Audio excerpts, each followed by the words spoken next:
Rruga që lidh zonën e bukur të Lunikut në qytetin e Librazhdit dhe rrugën kombëtare, duke hapur një perspektivë të re zhvillimi për krejt zonën e pazbuluar të Shqipërisë, ku natyra e mrekullueshme dhe traditat e çmuara janë një bazë e sigurt për zhvillimin e agroturizmit, do të jetë gati në fillim të muajit prill. Gjatë inspektimit në terren, kreu i qeverisë bëri të ditur se pas rrugës së Arbërit që lidh Dibrën me Tiranën, tashmë Dibranët do të mund të lidhen përmes një rruge të re edhe me Librazhdin për të dalë në Pogradec në një kohë të shkurtër. E dëgjoni ju Dibranët, se për ju pas ka qenë kjo botë. Hajde dëgjoni.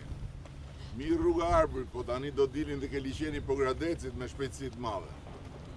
E pranishme në inspektimin e punës në tunele që lidhin Elbasanin me Librazhdin ishte edhe zëvendës kryeministra, njëherë është ministre infrastrukturës dhe energjisë Belinda Balluku. Balluku informoi se kjo zonë ka potencial të jashtëzakonshëm turistik. Sipas saj, banorët kanë nisur edhe ngritjen e agroturizmeve në këtë zonë. Do jetë vizitueshme shumë edhe nga Tirana, edhe nga Durrësi dhe nga të gjitha anët, duke qenë se kjo zonë po lidhet përmes korridorit 8 me të gjitha autostradat e tjera.